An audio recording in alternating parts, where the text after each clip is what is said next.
So just we get a few extra minutes today, so which is good. I get a little bit more in depth with you. Talk about, I mean, obviously third generation superstar. Talk about growing up in the Hart family. Yeah, for me, growing up in the Hart family, it was there's never a dull moment. We, my grandfather had a wrestling ring in our backyard. We, of course, had the dungeon, where some of the most famous superstars in the history of pro wrestling or WWE or both trained there under him. And we had a family promotion called Stampede Wrestling. So for me, pro wrestling has always just been in my blood. It's something that I'm really passionate about, and it's in my heart. So it was a very cool upbringing. And of course, once I started training in the dungeon when I was in my late teens, after my very first day of training, I was really hooked. So it's something that like it's just like Hotel California. You can check out anytime you want, but you can never leave. And I think that really rings true with my entire family. Brett all the way down to me. Did you know? I mean, obviously your father, Jim the Anvil Neidhart. Did you know from even before you started training, this is what you wanted to do? Yes, I feel like there was always this element of professional wrestling that I really embodied. I loved being in front of the camera. I loved being, in school, I was always the class clown or the ham. I think I loved being athletic, but I also liked the blend of theatrics with athletics. And I think that for me, it was always like this really natural fit. So it was really something that I've loved since I was a kid. And of course, when you grow up in the business and you're surrounded by it, and your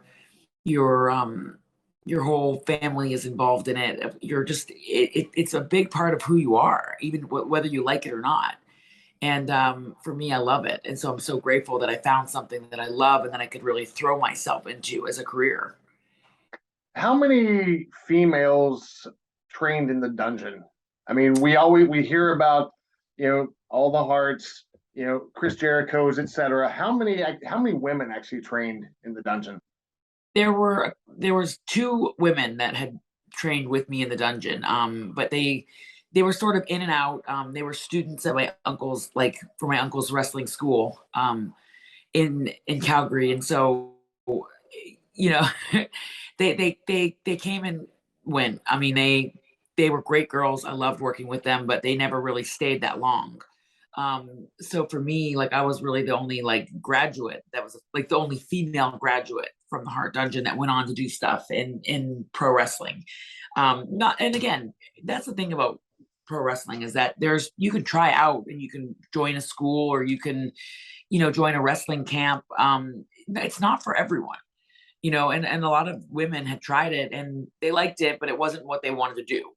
So for me, being the first female to graduate the dungeon and to go on to Japan and England and wrestle in WWE, it was a huge honor for me to be able to do that. Now, I would say, a lot of people. I mean, I watched the Bella Twins special on A&E last week. They basically said you were a mentor to them when they first started as as wrestlers. Not you credit them with some of your success as well with in the entertainment industry. How does it, I mean, I assume that you probably are considered that amongst a lot of the girls, I'm sorry, women in the locker room today, correct? I mean, do you consider yourself a mentor to the current roster and I'm even very past? lucky. That's a great question. I'm very lucky that I've had the experience and the career that I've had, having grown up in the industry, having done so much in the industry. From seeing, I started in WWE right sort of when the Attitude Era was just going away. So then all of a sudden it was like this ugly duckling phase of like, I don't want to say that Divas division was ugly duckling phase, but we were just transitioning from this really badass Attitude Era. All of a sudden we were being told that we weren't allowed to be called women wrestlers or superstars or anything. We had to be called divas, and it wasn't necessarily a bad term. Beyonce and Diana Ross and J Lo, all those are women that love to be called divas, but we were called divas.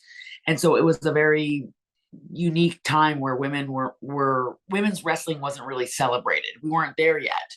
the company wasn't there yet. They didn't really want women wrestling too much. And for me, that was really tough because my strengths were in the ring. So I was just, I came into the company at kind of an awkward phase. And then we saw the women's evolution in WWE many years later. About 7 years after I got hired, we all of a sudden saw, wow, women are being celebrated. They want women who know what they're doing. They want women who can wrestle. And we saw a lot of that at NXT, where you saw the rise of like Sasha Banks, Becky Lynch, Charlotte Flair, Bayley, just to name a few. And women's wrestling was really being celebrated. So for me, I think a lot of the women look to me as, a sounding board or somebody that they can turn to, because I've just been through so much in the company, through the good, the bad, and everything in between. And I feel like they know that I'm reliable, solid, and dependable, and that they can get good advice from me. So I always am very honored and flattered by that. Do you make it to the Performance Center every once in a while to work with some of the girls? Yeah, I do actually. I was there in May. I was there for 6 weeks around May and June, working with many different women there. And it was really cool. It was a great experience. Whenever I'm asked to go to NXT, or sometimes I ask to go to NXT, it's always an honor. It's always a privilege and an honor, and just something that really I take with great pride. I take it as a huge compliment to be invited back to NXT, because some of the best moments in my career have happened at NXT, like when I did Takeover in 2014 and had that match against Charlotte Flair. Was one of the greatest moments of my career at NXT. So I always appreciate being invited back and working with the women. And a lot of the women have come to my ring. I have my own ring, and it's a small little warehouse, but the ring is in the warehouse. And a lot of women come back and ask to work with me in my ring. So it's really cool.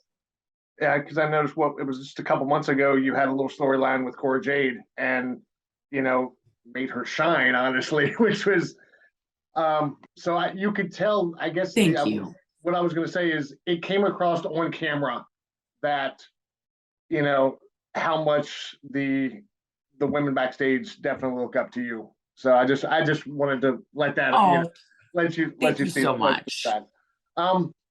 Let's talk a little bit about, and obviously it's no secret what the changes that are going on in WWE right now.